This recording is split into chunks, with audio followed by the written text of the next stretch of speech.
thanks everyone for being here. We extended an invitation out. We wanted the business stakeholders, particular to Witherspoon and adjacent business areas, to participate in another, discussion and update of where we are with the Witherspoon Street redesign. I think that the municipal engineer, Deanna Stockton, and her team have done a tremendous job of putting this together and really taking into consideration all the various feedback, residents, various businesses, and there's a variety of businesses on the street and adjacent with varying needs. So we really want to make something that's going to be engineered for the future, engineered for decades to come. We're putting a significant amount of money into this, and we have a state grant. So there is a bit of a urgency because we will lose the money if we don't use it soon. And we also need to talk about scheduling at some point. But the first thing is that we need to move forward with a plan. And so I'm going to just thank Deanna and thank all of you for being here today. And Dan, if you want to go ahead and start your presentation, then let's go through it and try and take the Q&A. Thanks. Yep. Thank you, Michelle. Just a couple of housekeeping items. Just so everybody's aware, we are recording this meeting and we will be posting it to the municipal website. So just letting you know that. For anybody who is not listed with their name as a participant, I see we have somebody called 482051. If you could rename yourself so that we can actually see who's participating, that would be helpful for us. Also, if you can just keep yourself muted while we're giving the presentation, that would be great. And with that, let me just give you an overall introduction of the municipal team that's here. We've got Dan McGinnis with our traffic engineer, McMahon Associates, as well as Heather Balgowan with McMahon. Tejal Patel with T&M Associates, our engineering firm. Ian Baker, our construction engineer. Andrew Philippi, our sewer engineer. Justin Lesko is a senior planner with the planning department. Michael Laplace is our planning director. I think we have Elizabeth Kim with our Historic Preservation Commission, Historic Preservation Officer. And I apologize if I've missed anybody, but I think that covers the team. So with that, let me start sharing my screen.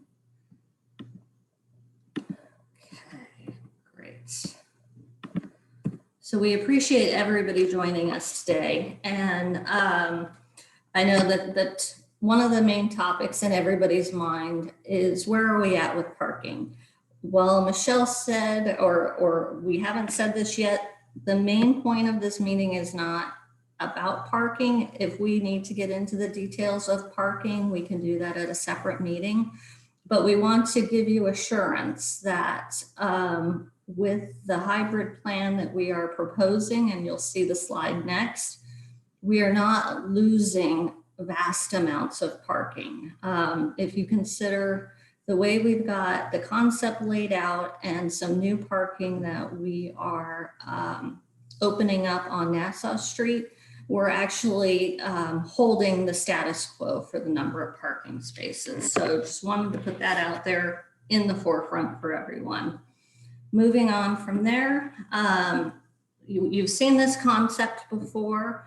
This is the one-way working concept that we have espoused. It would be a one-way between Spring Street and Nassau Street.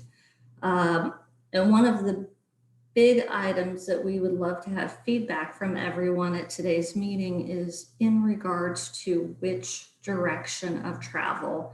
Later on in the slide presentation, I do have diagrams that show some of the considerations for the northbound and the southbound travel movements. But just going through this hybrid, you'll see that we've got one main lane for travel. And then we created pockets of parking along that main lane of travel. Some modifications to this will be necessary as we work with the Department of Transportation at the intersection of Nassau and Witherspoon. Some modifications might be necessary if we change the travel direction, if we go northbound or southbound. So just giving you that overview. Then if we continue north, we're back to the two-way scenario. And again, this is just a working concept. It's not set in stone, but this is at this point in time where we are at in the planning process. And just chime in, Deanna, that in terms of the diagram and where the parking is or isn't, all of that doesn't need to be determined today. So we're just going to table that for a whole separate discussion because there's a lot of various implications to that. So I just wanted to mention that. Thanks. Sorry. Okay. Nope, no problem. So in terms of beautification and improving stormwater capacity in the corridor and just making it a nicer place to visit, we are considering a variety of different flexible design ideas that you're seeing here on this slide. We're looking at different paving materials, incorporating quite a bit of vegetation into the corridor, one, so that it can help us with stormwater management, but also just to beautify the space. And again, here's some more examples of potential ideas for paving materials. Nothing has been determined yet. We are working with our designers at T&M for that. We know that there's also concern about flexibility, and these couple of examples on the screen shows you coincidentally a layout that's fairly similar to what we're looking at, and it shows how you can repurpose areas. So on the top left, it's showing that while you create a bump out area for parking, you also can repurpose that as needed for outdoor seating or other uses. And then the bottom slide shows where you can then also incorporate closures on either end of the roadway to allow for that that event space when it's important, when we program it, as the municipality and as things change in the way we operate our rights of way.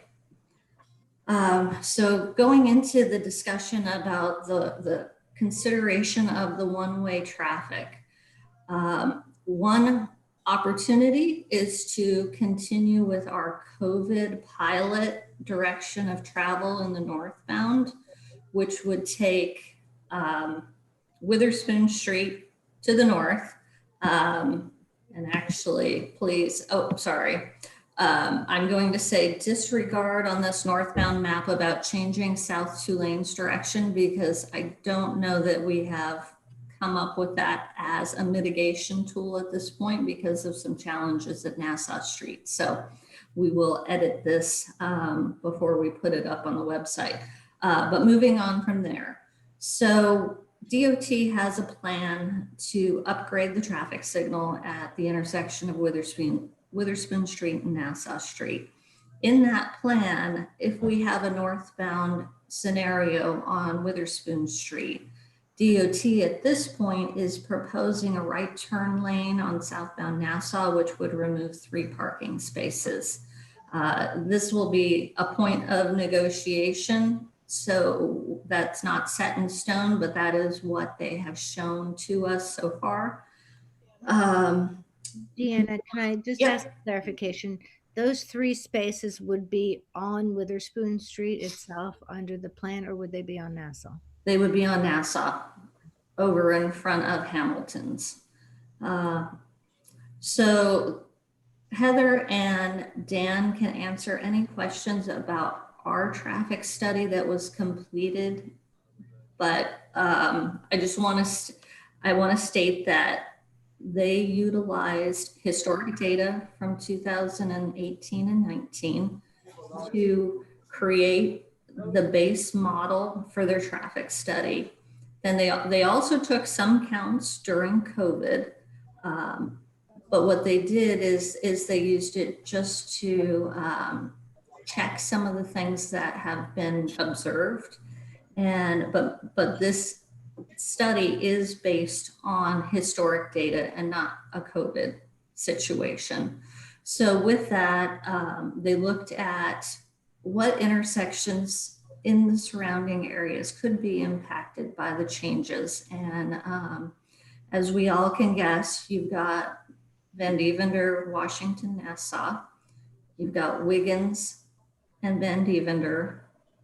Paul Robeson and Wiggins, not as much, but then there's also Nassau and Chambers. So with a northbound proposal, we would be looking, and it's, you'll see on southbound as well, we're looking at modifying the timing of this traffic signal at Washington, Van Divender, and Nassau to reduce the ped crossing timing. We're also looking at making improvements at Wiggins and Van Divender to install a raised intersections, maybe an overhead beacon or other sort of safety improvement. And this really has come through as part of the Hamilton, Wiggins, Paul Robeson corridor study, which will be going to council later in December. Paul Robeson Wiggins, we are looking at pedestrian improvements at the traffic signal, either the pedestrian phase or the lead pedestrian phase. And also considering a left turn from Witherspoon to Paul Robeson. At Chambers in Nassau, the proposal would be to limit left turns at all times. Currently it's 4 to 6 p.m. Monday to Friday. And looking at the traffic study, the recommendation is to prohibit the left turns at all times, and that would increase the level of service for southbound traffic as they try to exit Princeton.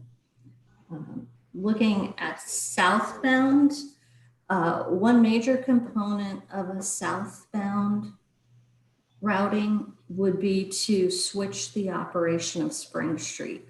So Spring Street, instead of being an eastbound travel direction, it would change to a westbound. And that would allow for people who are coming into Princeton to access the downtown area more directly using Spring Street rather than Paul Robeson. So again, a lot of the same improvements along Nassau Street at Van Divender, Washington, as well as Nassau Chambers. At Nassau and Witherspoon, what we're looking at is we could consider having 2 outbound lanes, so 2 southbound lanes, which would require possibly removing 4 parking spaces. And what the intention is that this would allow queued traffic to fit into the space kind of fronted by Hamilton and the Bank of America building, and not back up into those areas that have the wider pedestrian space. Again, the improvements at Paul Robeson, Wiggins, and Van Divender, as well as Witherspoon Street, are the same as what we put forth for the northbound consideration. Somebody's going to be right. And just the other piece that we're working with right now is to implement a wayfinding program. The university is in the process of updating their wayfinding system, and it does have some bleed over into our municipal networks. And so the idea is that we would work with them to have a complementary system within the municipality, but then the first step is actually to improve the wayfinding in and around the downtown area related to Spring Street Garage. And then the final piece of the program is really to make sure all of the appropriate signage, finalized signage, is included in our Witherspoon Street project area. With any change, signage is necessary. It's not our only tool because, as hopefully a lot of you are similar to me, I use my phone. I follow travel apps on my phone to get me where I'm going. So this the wayfinding is important, but it's not going to be the only way to help people get into town and visit our spaces. I think with that, that's the end of what I had to share. Michelle, do you want to add anything? Well, what about, did you show, I'm sorry, because I got distracted with the text. Did you show the photos at the end as well? The various looks and Yes. Okay, sorry. Yep, I did, no problem. I looked down. So I think that maybe what we can do is just kind of open it up to some discussion of the northbound versus southbound. And what the, and we can talk, we've got the the traffic consultants here that can, answer some questions regarding the mitigation that, we're looking at and how, best that these improvements would take place, and see what questions everyone has. So There's nothing in the chat, so please feel free, if you want to unmute yourself and ask a question, please do so.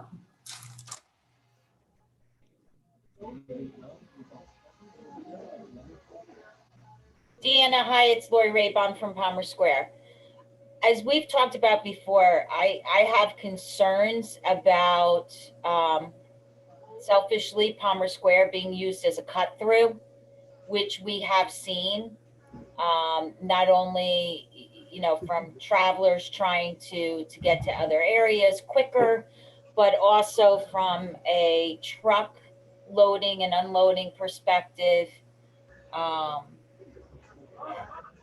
Did anything come up in the study? I don't find the study on the municipal website, so I was wondering if anything came up during the study period regarding what's going to happen with travel. And my follow-up to that would be as well, when there's construction on the new 20 Nassau Street building and Chambers is out of commission, so to speak, or not necessarily two-way all the time, how do we anticipate that will affect? I'll start off on answering it, and then I'll have McMahon jump in here. But the traffic study is not yet on the website. It's anticipated that we'll be distributing it tomorrow as part of the agenda packet for Monday night. Second, construction is definitely in our minds, because we do need to coordinate not just 20 Nassau, but also the Griggs Corner construction. Very true. Yes, so that was initially going to be part of this meeting, but we'll see how time goes. But that's also a discussion point that we need to just discuss how all of these projects will be impacting downtown Princeton and mobility. But with that, I'm going to bring it back to Dan and Heather if they can discuss the Palmer Square portion of our downtown. Sure. We did an origin destination study to see where traffic has diverted during the current one-way northbound configuration.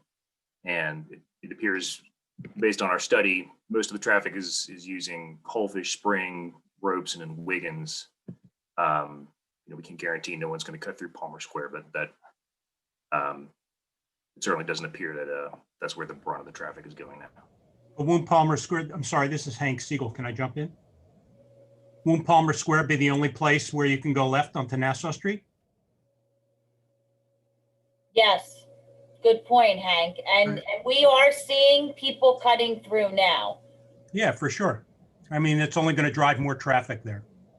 It's the only non-signalized left. Right. Right. And that's definitely something we can look at further, if need be, if needed, make more restrictions at that location. I mean, I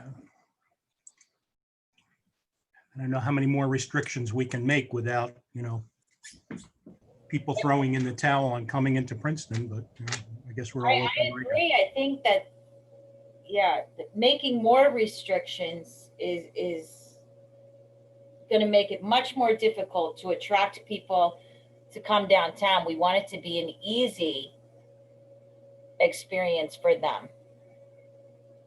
I don't know how you would make more restrictions at Palmer. Well, I was just going to say, in terms of people coming into town, didn't we find that people come more from Nassau?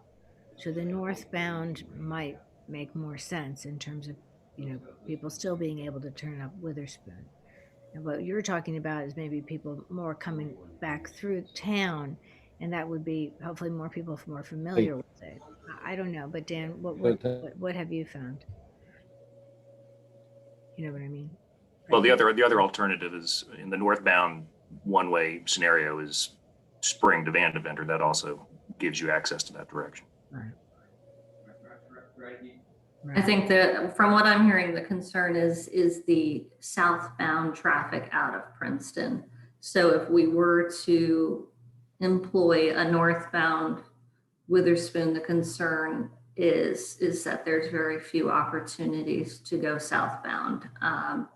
So then the other option is to look at Witherspoon as a southbound operation, and that has less impact on those other intersections.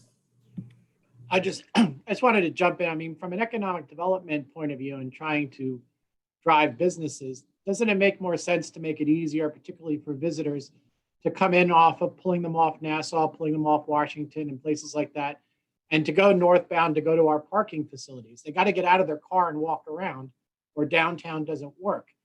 I think we talked about this before, and southbound seems to serve some local residents, perhaps, but a big part of our trade is visitors and people coming in from out of town. We need to be sensitive to that, I think.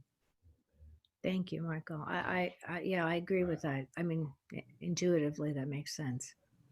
And also intuitively, I just think as a resident who, is when I go south, I avoid going down the CBD entirely. I mean, I just don't go through the CBD, whether it's Witherspoon, Chambers, Palmer Square. I just don't go that. I go around it. I mean, I don't, because you're going to get caught up no matter what. And, it's not, you don't want to be adding more cars to the midsection. So. But we want you to get caught up in it. We want you to shop and eat at the restaurants and all of that. No, but I'm talking about, you're saying you can't make a left. So, I mean, I'm not going to go through it but I'm going to park before I even get in there. I mean, I'm going to park at Spring Street, or I'm going to go to the garage, or I'm going to park on the street, before I even get into it. I mean, I think in traveling through, I think that this would keep people from traveling through, was my point. Instead of, and if they're not shopping, if they're not coming there anyway. I mean, you don't need the locals to be driving through for no reason other than to get to get to the other side. So I'm just saying. Can I interject here? This is Jessica from Small World. Can you hear me? Yes. So I feel like we're all just giving our opinions of our experience, which is valuable, obviously. I have a lot of experience driving around downtown. I could ride my bike or walk, but I don't, because I usually have to schlep things everywhere. And I agree with Lori, there has been a lot of Palmer Square backups that didn't used to exist quite as much because it is a pass-through. Now I do it. I pass through there now to get to my parking spot behind Agricola. But again, that's just like my data point of my personal individual experience. And what I am more interested in is what is the data and the science that has come out of a traffic study, and have we determined that the volume of traffic once COVID is over can be handled in a one-way configuration of Witherspoon Street. You know, that to me, like the data and the science is the most important thing, not, I mean, each of our individual experiences give color to the data, but to me, you know, all of us individuals could talk all day about our experiences, but what did the study provide in terms of sound advice about the flow and the movement of cars through our town? So I can answer that. The data that we used, both vehicular and pedestrian, was pre-COVID. So we had counts throughout the study area from 2018 and 2019. So it was, you know, it was thriving. It was conservative. We didn't count anything during this pandemic when we were forced to stay home. So all the volumes were your normal, typical downtown Princeton volumes. And then as far as when we ran the analysis, again, this is strictly traffic related. That's what we were asked to do, just look at traffic. We found the results showed that the impacts of converting Witherspoon southbound had less of an impact to the surrounding adjacent intersections. You know, mitigation is still needed at a few of those key intersections, but between converting northbound or southbound, the less impact, traffic related only, was found to be in the southbound direction. That makes sense to me, that is what the data would say based on what I experience. And so does that mean the traffic study has concluded that Princeton can handle not having that be a two-way artery? Yes, absolutely. Yeah, obviously with mitigation measures that Deanna had mentioned at a couple of those intersections that are needed. Yes, it's feasible, and Princeton can handle it if traffic was converted in the southbound direction, and when the traffic is what it used to be in 2019 before COVID hit at the peak traffic volumes, at peak capacity, the thriving area that it is. Yes, it could handle it.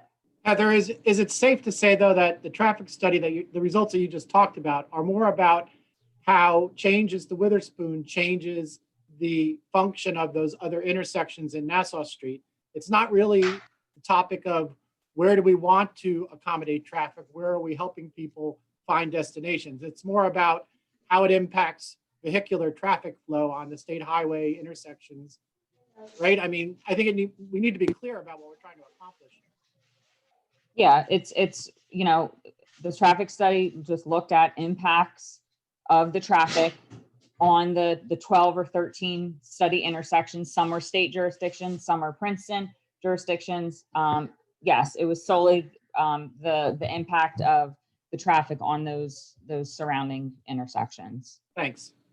And so, Michael, I would guess what you're alluding to then is that our wayfinding program can build upon all of this data and we can establish through the wayfinding program where we want people to be to help also mitigate impacts to other roadways. Yeah, I really think the most important thing is to keep in mind, where do we want to guide people? Where do they need to go to make their experience coming to Princeton convenient, safe, accessible, and get them on the sidewalks and spending money? I mean, I don't really care if DOT likes the impact of what we do to Witherspoon to other parts of their state highway intersections. How is that the highest priority for us? That's not.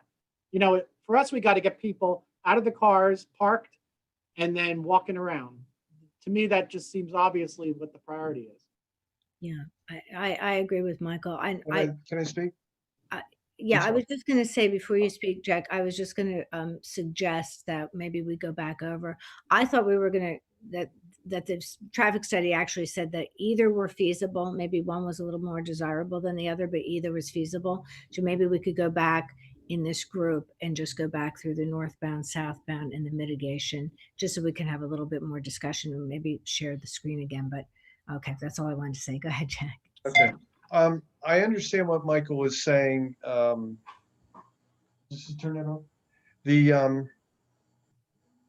I think all of us, as Jessica said, our experiences, we've all sat at the bottom, at the base by the library, creeping up to go out to Nassau Street. And we've all sat at Van Divender, really sat at Van Divender, waiting for every 3 cars every 10 minutes. It's a really slow intersection. So I see the benefit of having 2 ways getting out to Nassau. However, to Michael's point, the challenge is we want customers to come in. So now they would be going up 206, I guess, and down. How we would be really limiting ourselves. I think, again, just fearful we're trying to squeeze a design into something that really isn't built for it, meaning we would limit cars would come down via Divender, and if we reverse spring, they come down that way, and they could get in the bottom.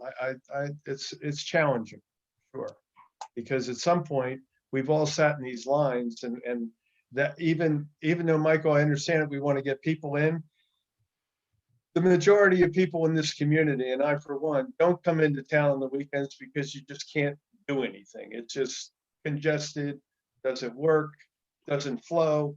And if we continue to, now we have a new model that is as equally as congested, but a little slower. I think we really want to take some time and make sure we come up with a plan that's going to make it better, get some benefit out of it. That's just my thought. And can I ask one more question? We went real quickly by of course I lost my internet as usual, but about the parking plan, et cetera. As you know, there's been many merchants concerned. They've had a drop in their business and they need that accessibility. Will this offer that accessibility? I looked quickly at your first model and it looked like a lot of green space in front of the businesses that really have been impacted.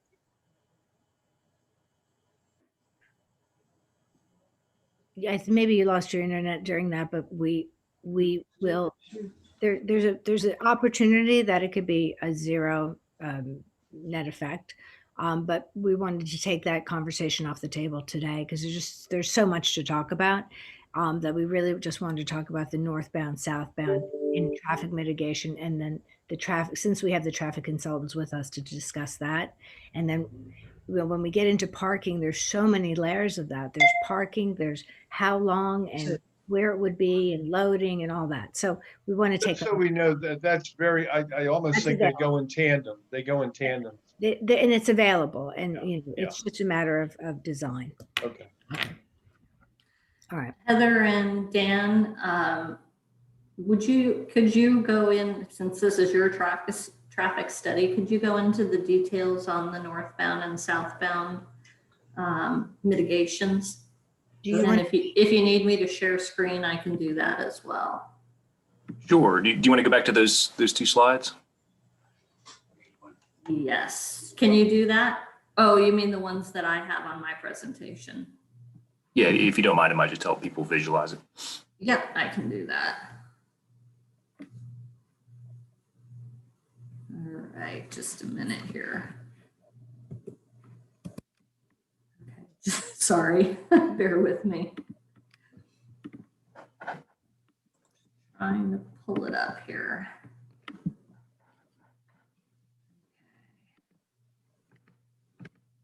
I've got it too. I'm not sure I can share. You want me to try? No, I should be ready right now. Okay. Okay, here's the northbound. Right. So as you're saying, Deanna, and as Councilwoman Lembers suggested, just a little more information on the different impacts. So in the one-way northbound scenario shown here, we're diverting the southbound traffic largely to the two parallel routes of Van Deventer and Chambers. And it happens that those approaches and movements from those approaches just operate poorly today, as I'm sure you all know. And then if you can advance the slide to the southbound one way. Then of course, the opposite's true in this scenario, where it's southbound one way, you're pushing the northbound traffic to Van Deventer and Chambers. Chambers and Robeson operates pretty well. The Van Deventer approach to the stock controlled approach to Wiggins operates fairly poorly, but perhaps not so much as the approaches to Nassau in the other direction. So that's why Deanna and Heather were indicating that the southbound one way does operate better from a traffic perspective. So hopefully that clarifies that question. Deanna, can I ask a question? Good night. I think we had another hand raised. I digitally raised mine, but that's okay. Oh, yep, sorry, that was you. Yeah. So I understand. So I understand what the Frank, thanks. I understand what the traffic consultants are saying, and also don't appreciate the middle finger that Frank just gave me on this recorded call, which was interesting. But regardless, I understand what the traffic consultants were saying in terms of the southbound making more sense from a traffic perspective, right? Because on Chambers and on Van Deventer, those are nasty intersections, right? We know that. I also understand what Michael's saying in terms of what we're really trying to do here, right? Which is wayfinding to the garages, to the center part of town so that people can park and get to where they want to go. And I think that's why, Deanna, we chose the northbound originally when we were looking at this as a pilot, if I'm not mistaken.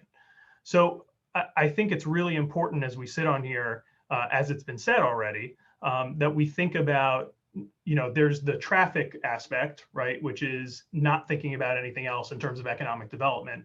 And then there's the economic development aspect, which, if we go that route in terms of northbound, causes major problems, especially for people, I think, who are trying to turn left onto Nassau, because if you're limiting left on Chambers, you can't really make South Tulane in the way it's looks now. You can't really make it going towards Nassau because those buildings block your view. So it seems like it's a difficult scenario. And so, yeah, I'm going to ask it. Sorry, is one of the potential solutions that we haven't brought up here, keeping a two-way traffic pattern on Witherspoon. It seems like it is a potential solution that should be considered, forgetting the letters that have been written so far, forgetting what everyone thinks, forgetting the middle finger that Frank gave to me, right? So forgetting all that, just from a specific point, of data, is it worth looking at two ways to see how that would affect things? Yeah, that was actually one of our alternatives. We did 4 alternatives. 2 were the conversions to one-way, northbound, southbound. The other alternative was having it two-way, and then we did a 4th alternative, which was closing it all together. So we did look at a bunch of different alternatives besides the one-way conversions. Okay, and is that something we're going to be discussing today, or no, just the one-way? Yeah, we were just going to look at the one way, Andrew, because I think we're pretty much consensus amongst us, a governing body, is that this is the compromise, and it gives the ability to have parking, traffic flow, and it gives the ability to have outdoor dining. You go back to two ways with all the parking that you want, and there's absolutely no potential for outdoor dining. Gotcha. Okay, so a two-way solution has already been determined off the table by town council, and we will not be discussing that in any of these meetings moving forward. I'm just confirming for the record, right? Yeah, but we're going to be bringing forth on Monday night in the ordinance to council. So it's not, nothing's off the table until council makes a decision, and council has not made a decision as council. But what's going to be brought forth in the ordinance will be the one-way hybrid that we are looking at, and the determination of either northbound or southbound. And I think we have to decide for the ordinance whether it's northbound or southbound. That's something we really wanted to discuss, and also just discuss the whole plan in general. Jeff, I saw you had your hand raised, but Frank's been waiting as well. So we'll do Frank and then come to you, Jeff. Yes, first of all, I don't want to go back to ancient history for two-way. Two-way is, if we're going to do two-way, I just want to make a statement about it now, be quiet, is a no-brainer not to have. Because what are we doing here? We try to make an improvement to the street. You can't make an improvement to the street with a two-way Witherspoon Street. It just doesn't work. Now, more importantly, the flow of the traffic. I live in town. I've been living in town now since I built a new apartment there, and well, a new home really. And in traveling, I will never, and I've spoken to many people, friends that visit Princeton, will never go up Witherspoon Street to the south because there's always traffic going up. The only way to get into the town properly, where you can go park to the parking garages or park in any specific area, is definitely going down Witherspoon Street towards the north, and you have all your parking facilities and your parking if you're going to have it. As far as I'm concerned, I'll be straight about the parking. I think it's parking on Witherspoon Street is ridiculous. It doesn't make sense for a beautiful road that we were going to make that parking. We should have pickup in the proper space, but not parking. Pickup should be in the north portion and in the south portion, and that parking, I don't want any parking in front of my restaurant. It is now a court, Witherspoon Street has changed. It used to be retail, a lot of retail on there, and some restaurants. Now it's a court of food. There's many food places there. There's Missinella, there's the Alchemist and Barrister. There's Raymond. There's the Indian place. That's all the buildings that I'm affiliated with. Then we have across the street the Italian place with Michael. These places are standard restaurants, period. Now you have takeouts. The takeouts, the only problem they have is their pickups.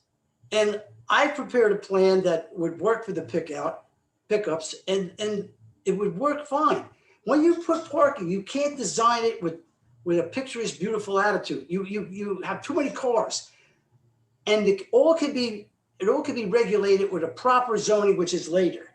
But the point is, as soon as you put parking on that street, all the way up the street, it destroys what we want to do. And if people can't see that, then they're doing something that for themselves on Nassau Street, which is using Witherspoon Street as a parking garage. I mean, it's absurd because it's obviously what they're trying to do. It's ridiculous, and that's my opinion. All right. But I accept your apology, Frank. I don't apologize. all right. I really, we're going to just stick to northbound, southbound discussion. I want to keep parking off the table today because I want this to try and be productive, and we have the traffic consultants on board. So if we have some questions regarding the options and the mitigation, Jeff Siegel, I think your hands Yeah, up. thank you. I'm Jeff Siegel. I own 6 buildings at the Nassau Witherspoon Street end of the street, with 6 tenants parties that I'm connected to. And I'm also participating in the Economic Development Steering Committee, where we had a call earlier this morning, where that whole conversation is about how do we bring new businesses to town? How do we retain those businesses that are already in town that we love? How do we, bring more people into town? It's these same conversations without introducing the parking and the traffic pattern conversation. But as somebody that owns these properties right on the street that will be affected by it, I talk to all of my tenants, and every one of them is scared of this conversation. Every one of them has said, we prefer a two-way pattern. So for me, as the guy that, my only skin in the game is supporting these tenants and supporting these businesses, it's of great concern to hear that there is a decision based on some consensus of some group of people that may have nothing to do with these actual businesses that are scared to death about this. And where on one hand, we're talking at the Economic Development Steering Committee about bringing in businesses and retaining businesses, it just concerns me as a property owner that we may be killing businesses at the same time with a similar conversation in a different forum here. I think Michael Morello had his hand up and we didn't, he texted me. So Michael, go ahead. Yes, hi. Can everybody hear me? Yes. Yes. Yes. Okay. Go ahead, Michael. So what I noticed this summer after COVID-19 and the governor give you the opportunity to go to a restaurant, go outside and work, I noticed that. So I went through about 7,000 to 8,000 to 9,000 people coming in my restaurant to dine all summer.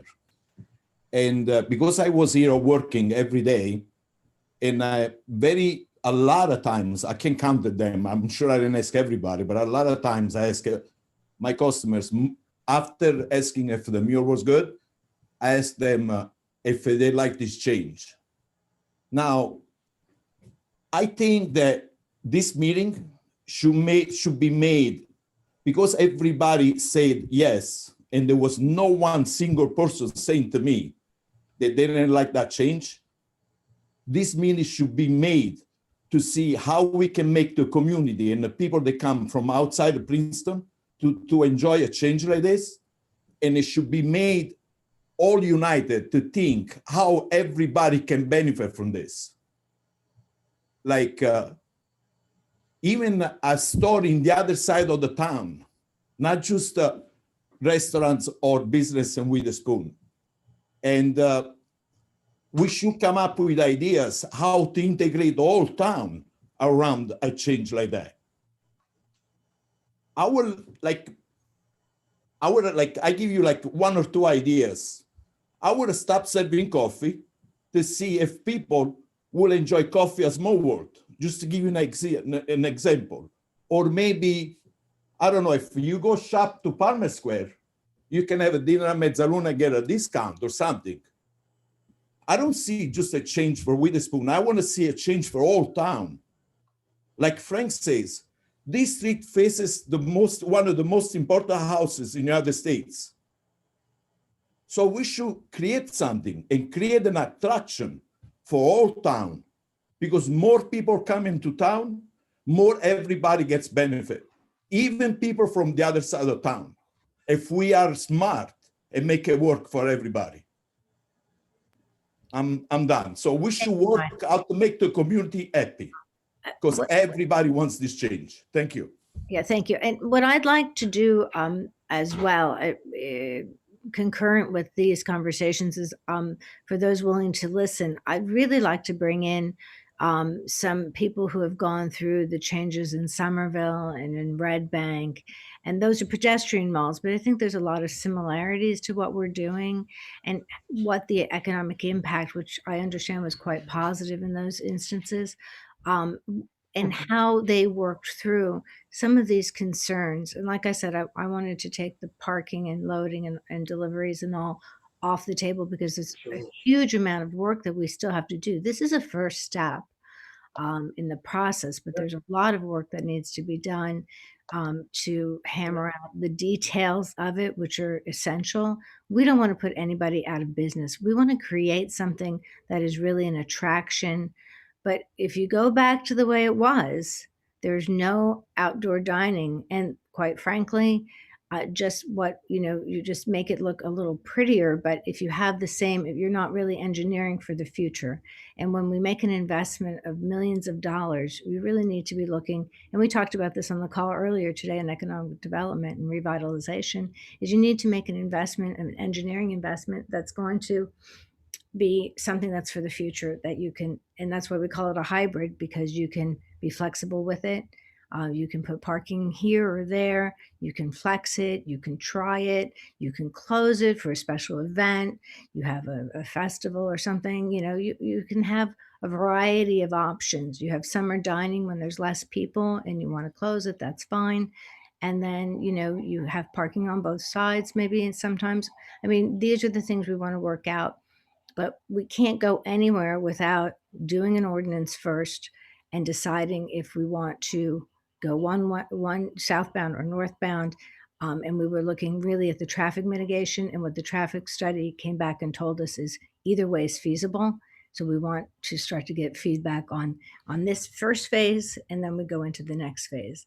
But what we want to do is create something that will be a value to Jeff Siegel and Frank and Michael and everybody, not only who has a business, but who owns the properties there as well. And Jack, to you too. I mean, we want to make it so that, you know, this will create a buzz. I mean, when we talk about Division Street in Somerville, these guys, you know, they're fully, you know, they've got they have full occupancy. When they started out, they had 70% vacancy. So, Yeah, but sorry, it's Hank Siegel. If you look at Somerville and Red Bank, which I can comment with some expertise because I ran a store there for 15 years, they are completely different communities. Yes, there are some restaurants that are successful in those communities, but the retail has gone away the minute they shut down the street and made them all plazas. There is no upscale retail or no successful retail in Somerville. All the high-end furniture stores, clothing stores, jewelry stores, apparel, what have you, accessories are gone.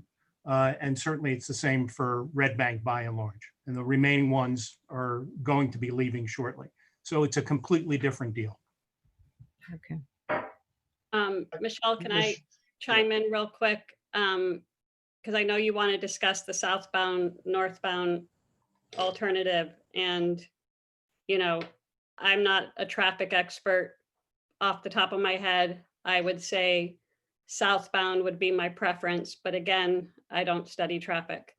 The main point I really want to make, because obviously, you know, I'm very concerned about all of this, is I've done a lot of reading since we've all been talking about this, about communities that have transitioned to pedestrian areas. And I agree with Hank in when people compare us to Red Bank and Somerville, Division Street is not a primary artery in Somerville. It's lovely now, but it's not a primary artery. So it is a little frustrating to hear these comparisons, but they are good points of reference. But my main thing in all of this is for something of this magnitude for Princeton, which I do want it to improve, is wouldn't this have been something that would be part of a master plan that we would then strategically work towards over time in terms of building up the parking over time, because we do have areas that can occur, building up public transportation over time, so that we do it in building blocks and stepping stones instead of doing it what feels quite suddenly, although maybe it's been worked on and I didn't know about it, but instead it feels like it's happening very suddenly and we're sort of hoping for the best. Jessica, I will address that because it is a big concern. And I just want to assure you that there are plans to expand our freebie bus service into something that's much more robust.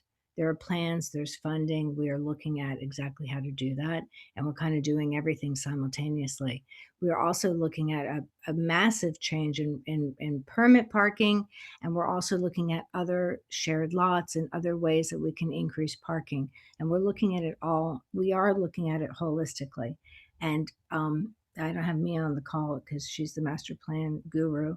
But we are working really hard and diligently. Yes, we are rushing this because we have a grant, and it kind of everything got kind of waylaid because of COVID. So we would have started a little sooner on it, but the grant does, there is a time frame on it. So Deanna. Well, I would just add to that too, that a lot of the people on this call were also part of the process when this started for Witherspoon Street, which has been, I think engineering's been working on it for probably a couple years up to this point. We had a big public meeting last fall or last winter before COVID hit. It was one of the last big public workshops we had. So, you know, it's part of, this is part of a larger look at Witherspoon Street, and this section is part of a bigger plan that goes all the way from Nassau Street down to Valley. And, you know, Deanna's been great at getting grant funding for it too. And, you know, that's keeping the pressure on to move forward. But it's not like COVID hit and, you know, we did the one way to create more outdoor seating and we're like, oh, what a great idea. Let's, you know, make it permanent. And it's sort of like on a whim. It's like, we would be having this conversation anyway. And if you were part of that process last year before COVID, that has been, you know, part of the conversation in the community, looking at that, looking at the street for that possibility. And, you know, I will say that, you know, the merchants along Witherspoon, it's like, you guys are really important. And we want to make sure that whatever solution we come up with is going to work for you all. And, you know, we read the letter that came in from the group of folks with the concerns. And we're going through each of those concerns, making sure that, you know, as this plan gets put together, that we're addressing those. So, you know, the parking, you know, making sure that the traffic flow is still going to work, making sure that there's room for those service vehicles too. Yeah. Yeah. And I didn't mean to say that Somerville and Red Bank were Princeton. Not to me, like Princeton is completely in a different scale, but I'm talking about how they organize themselves for curbside pickup, deliveries, and other things to give us some ideas. And we're going to have a different, you know, a whole different set of circumstances, but it's good to find out best practices. So just to put it out. Michelle, I guess a good thing to talk to us who are concerned and who had, as you know, Jessica had Adam, the people that we really care about, frankly, didn't see had a challenge operating this way with the one way. Did we take a good look at having two-way and then having seasonal bump outs where we could have the outside seating? Because I asked Michael, if your outside seating is working like mine, I just took mine all down and I won't bring it back up till April. So now we're November, December, January. We had the warmest November, and I hope I have the warmest January and the warmest February. But frankly, you know, as Lori Raybon said this morning, one of our operations had 12 people in it last night. So there's no seating, there's no charm in having outdoor seating now from generally November, December, January, February, March. That's 5 of these months that we sort of stare out the window and say, geez. And yet, to me, it seems if we could roll it in and roll it back, and everybody, you know, could go in. The other thing, you know, not to divulge my personal habits, but I really want to see a good liquor store in the middle of town. I'm fearful when Public had one parking space for Thanksgiving, you know, you had a liquor store. That's your biggest week. And the poor guy, I went in there was like 2 people in. So those things are critical to me to see they're delivering like crazy. But if we want to have a vibrant pedestrian, all those different things, had we fully explored, I guess, to Deanna, the idea of like the parklet, to push it out during the summer and then pull it back in the winter, seasonally. Can I interrupt here a second? It's Frank Romanante. Well, I asked Deanna, Frank. Yeah. Yes. I've been trying to get on for 10 minutes now because I want to speak to the issue of the town and why it wants to go away from. Okay. Yeah, let's table it. We had a question on the table from Jack so that Deanna can answer that, and then we'll come back to you, Frank. Okay, please. Okay. Yeah, so as Michelle was saying, it was very clear before COVID that there's a community desire to have a balance in the right of way. And that balance means taking away one lane of traffic. How we accomplish that has an impact on parking. So if we don't want to lose parking, then sure, we could put in 2 lanes of travel. But it's an issue. I mean, that also has an impact on deliveries and pickups and flexibility and mobility in the space. So for us, we think the hybrid situation is the best of all worlds because it gets people at your front doors and not necessarily driving by. Because if we put in that 2-way traffic, the whole point of 2-way traffic is for people just to get through the space. And I don't know if I'm really clear as to the distinction, if I'm saying it clearly, but we feel it's better to have that visibility and that opportunity for the parking to be right there, rather for this to be a corridor that people use just to get either in or out of town. We want it to be a destination, something that you can expand out into the sidewalk area. And in relation to the seating and the multiple seasons, my view is that the seating should be closer to the buildings. And at that point, we'd like to work with planning, building, historic preservation to find opportunities. If you can put an awning over the dining area, is there a way to make it 4 seasons that you can include heating and whatever it may be? Or like in Italy, they have sprayers in the summertime to cool it off. But that's the idea. Yeah, you can even use the parking spaces and put parklets to add to that. But what we were just trying to find is this balance to make this a destination. And that's where we see the hybrid as that solution. Thank you, Deanna. Frank, go ahead. Well, to me, it's simple, but I guess it's not simple. You either make this Witherspoon Street a beautification, eliminate the parking in the cars so that we don't have fumes when you're eating outside.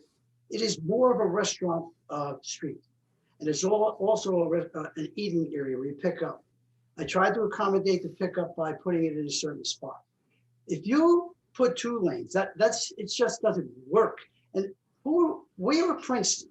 I assume we have the power within us to realize we were one of the best places in the world. I've been to all over the world, and I've seen how they do it. And they have many streets that are wide open with only pedestrians. This should be a pedestrian thoroughfare like in Italy, like in Hungary, like in many, many places around the country, including Jersey City, where I work personally with a partner of mine on a project that's $8 billion, where we have particular streets that are closed. You know what this is here in this town? A lot of fear that you're making a change. That always happens when you have a change. There are people that are fearful. They're in their own little rut. Now, I haven't been here for 50 years, but my building's been here for 50 years. And I've been out of town in Washington, practicing law. Unfortunately, I don't like to do that anymore. And also I've been practicing down in Jersey City with friends of mine. That area has accommodated now a lot of these streets.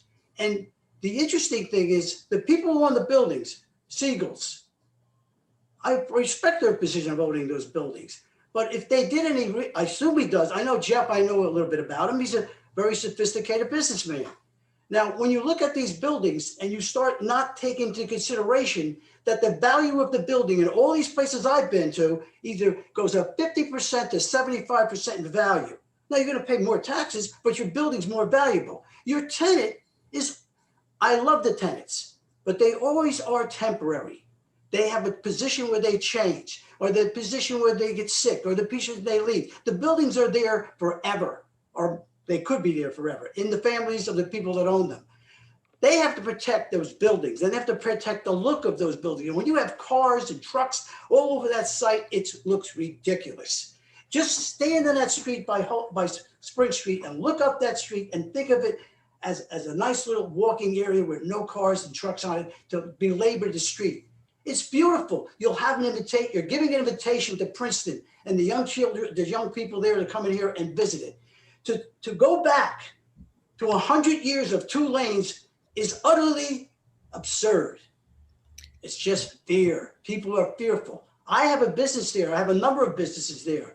I have, besides my law practice, I have a lot of other businesses that run out of that building. I'm not fearful of it because the people will come. They love Princeton. We should make it a distinguishing piece. It cannot be a distinguishing piece with all those cars and trucks running down it. It has to be ruled. We have to have regulations that govern that. And that's what I have to say. Okay, we're gonna table that particular conversation because we really, I mean, as council, as a decision make, we'd like to have your input on the northbound versus the southbound. It's really important to we wanted to make sure we shared the information we got from the traffic study. We have the traffic consultants on board now. So I'd like to open that up to other questions and discussion on that topic. If anyone wants to give us your opinion on that. I appreciate it. Sam, go ahead. Sam, you have your hand up. Hi.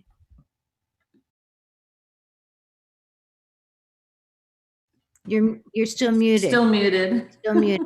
You have to. All right, good. So in terms of the one-way direction, since we're limiting it to that, and I always get confused with this north, which is south, so I apologize. But I think the one thing to take into consideration is when we have deliveries, like supply deliveries, right? When trucks come in, they do a drop off. I think one thing, and I'm not sure if the traffic study takes that into consideration, where do we want to have those guys routed? Like, in other words, once they drop off, like US Foods or Coca-Cola, is it better to be having them discharged in one direction versus the other? That's what I'm just curious about in terms of its impact. That's a good consideration I hadn't thought of for the northbound versus southbound and how that would affect you.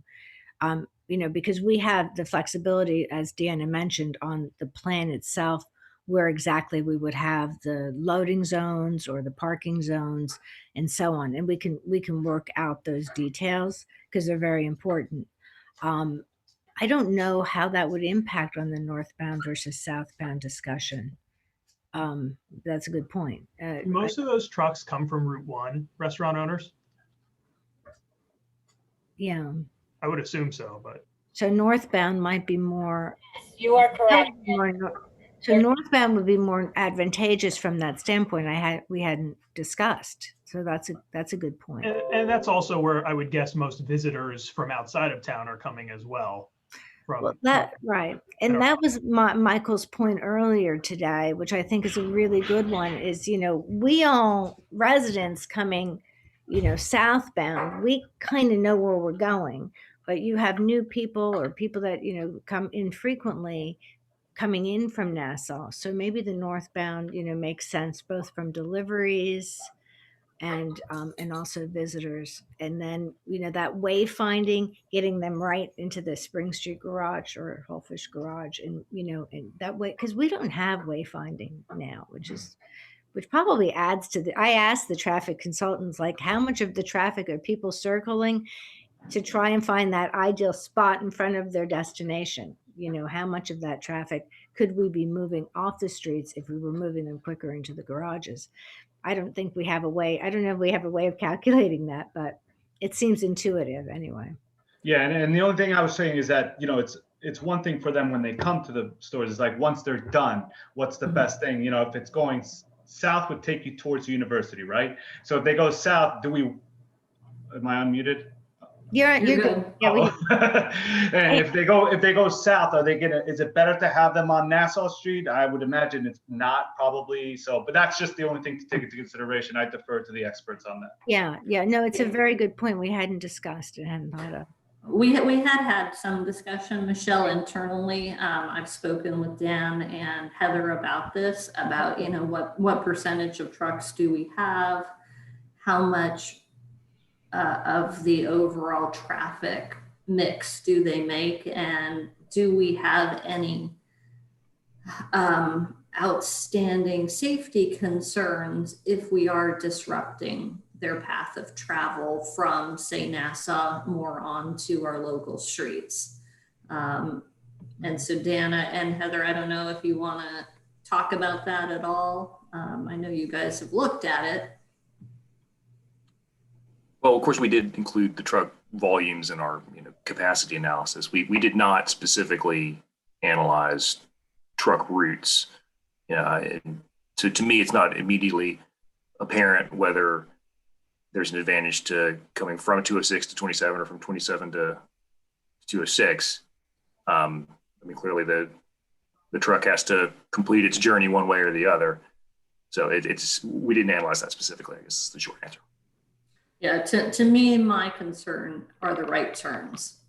I'm thinking left turns may be easier for delivery vehicles. I'm not a traffic engineer, but with the tight corners that we have in Princeton, if we add right turns to truck movements, what does that do with where our stop bars are and the safety of pedestrians crossing? So that's my concern if you're looking at which way is better.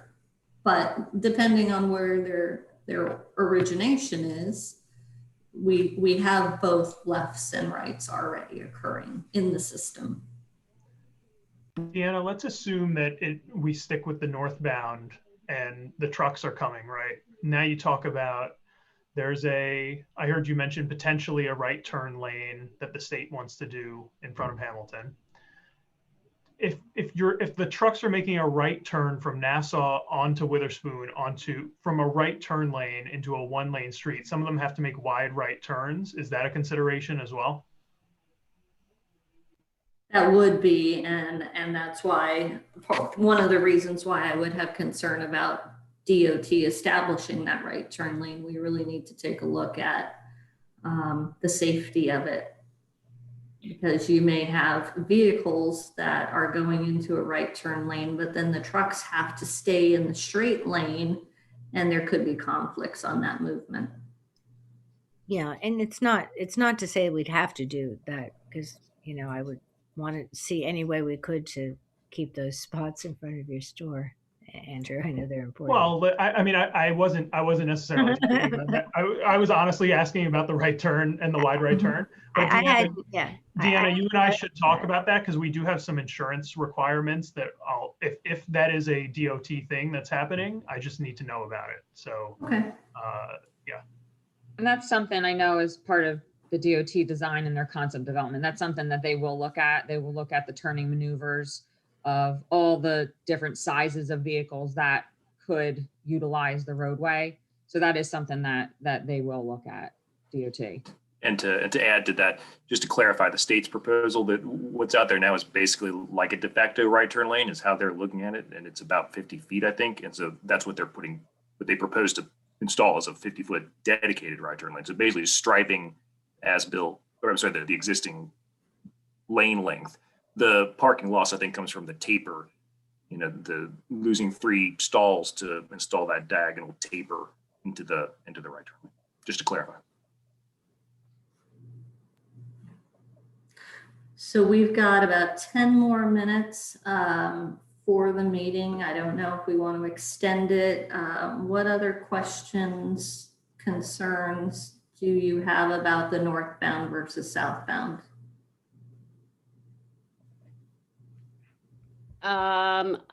It's really hard to this is Jessica, to know for sure. But again, anecdotally, based on my experience, I feel like most Princetonians will be coming in from the north, unless they live obviously on the other side of Nassau Street, on the university side of Nassau Street. And so all of those people will be either coming up Van Deventer or Chambers or cutting through Palmer Square like I do. Sorry, Laurie.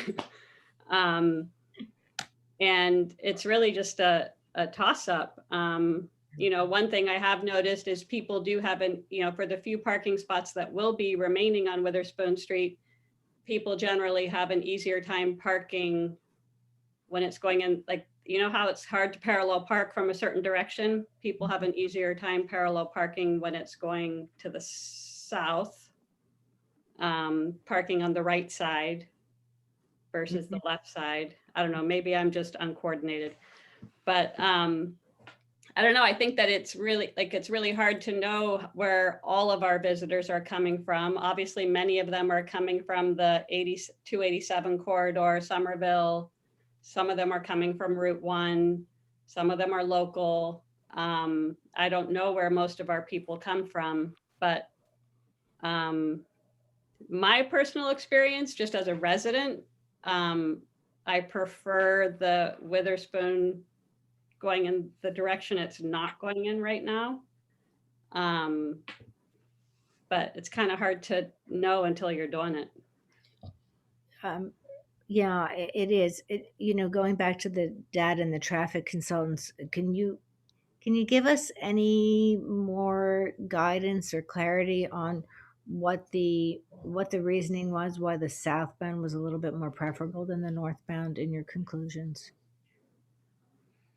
I can answer it quickly. The main reason is because the southbound traffic, that's the critical traffic. That traffic needs to be controlled somehow to safely get onto Nassau Street. Like, they need gaps in traffic, or they need to be controlled by a traffic signal. So when you take that away, when you take the southbound traffic off of Witherspoon, and that was controlled by a signal, and you put them other places, such as Chambers, which is unsignalized, Palmer Square, which is unsignalized, and then the only other intersection would be Van Venter. It's putting more of a burden then on those intersections, because most of them are unsignalized, and you need a good amount of gaps in traffic to safely get those vehicles off of the side streets, which is why you had a signal at Witherspoon, because the southbound traffic is so significant. It needs to be controlled by a signal. So that's why the impact is less southbound, because we're keeping the southbound traffic at Witherspoon at the traffic signal. It's controlled, so it can easily get onto Nassau Street without trying to like wait for a gap and cut in, because that would be a safety issue. So I think that's the main reason why the southbound works a little bit better in the traffic perspective than the northbound. That makes sense. And just add, it just happens that the southbound approaches already operate poorly, so there's an existing problem there. Yeah. And the proposed reduction in the length of the exclusive pedestrian phase at Washington would help mitigate that. I just want to, one more time, and I'll shut up after this, remind everybody, what do we really want to accomplish? I mean, in a downtown business district, the last thing we want to do is to make it easier to drive through fast. I mean, we want people to stay. We want people to slow down. So I don't understand this emphasis on, I guess it's a DOT-driven emphasis, but this idea of moving cars better isn't necessarily conducive to economic, activity. In a downtown, you want cars to slow down. You want them to see what's downtown, and you want them then to find a place to get out of their car. So let's be careful about what we're trying to accomplish here. Thank you. Kim, yeah. you had her hand up. I just had a question. When was the study done on the traffic at that traffic light at Nassau and Witherspoon? We have counts from 2019, so pre-COVID at that intersection. And the reason I'm asking is because there's times you sit on Witherspoon Street and cannot get through the light. So again, that's why, again, I get, from the university's perspective, but even from my own personal perspective, it's easier now to get down Witherspoon, take time, see what's there, than to be conscious about flying up Witherspoon to either make the light or, in a normal circumstance, sit there sometimes 2 and 3 lights to get onto Nassau Street. Right, and that's the devil in the details. DOT is proposing that exclusive pedestrian phase So that will separate the pedestrians from the vehicle movements. But you're right. I mean, it has to be timed appropriately to serve all parties. And we see that clearly with the Washington, Van Divender, Nassau signal. Okay, thank you. Mhm. Yeah, I had a concern too about the queuing situation if you were to change it and make it southbound. If you have people queuing at the light and you have outdoor dining, it might be a bit of a distraction too. So again, like back to Michael's point, what are we trying to accomplish? So can we mitigate if we want to, if ideally what this community wants is to go northbound, for instance, if that makes more sense from an economic development standpoint, then what do we need to do? What other changes do we need to do to mitigate that? And I don't have the answers, but that would be something to throw back to Dan and Heather to see, and Deanna, you too, to see what we could do. I think and this was as part of the DOT project, that they're gonna provide separate, along Witherspoon, separate left and right turn lanes. And what that would help with, in comparison, if you just had a single approach, is the 2 lanes will dissipate the traffic faster, and it'll have the queue clear out, hopefully completely clear out every cycle length. Whereas right now it's not, obviously, like you have to sit there a couple of cycles before you can get off of Witherspoon. But with the exclusive turning lanes, a separate left turn lane and then a separate right turn lane, it'll help substantially to clear those vehicles off of Witherspoon. If you did if we changed the direction from what it is today.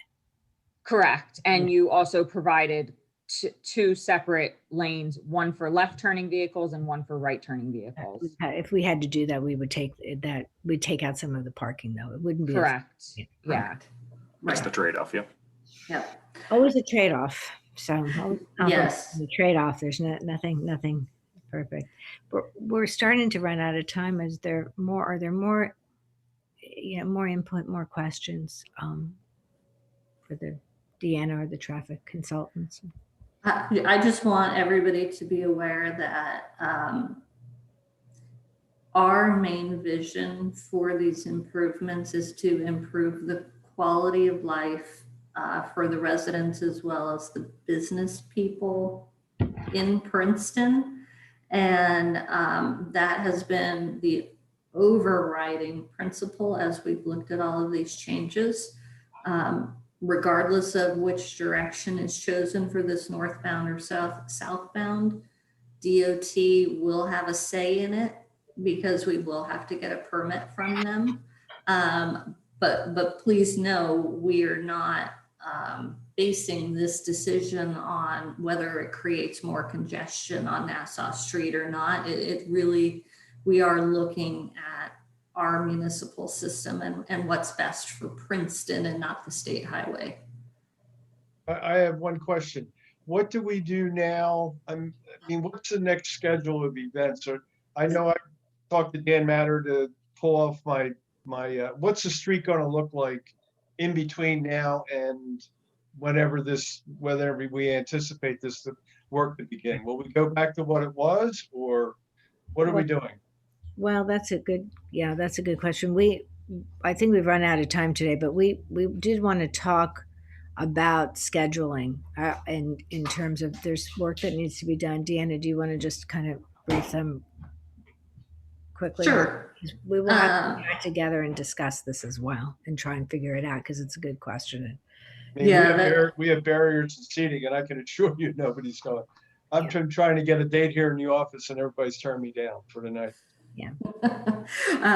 That's a good question. And that's where we need feedback from the businesses where we have created those outdoor dining spaces. Our staff can mobilize and remove and reconfigure as needed. We just need that feedback from you. And I think it'll be a collaborative process to see what we want to put back.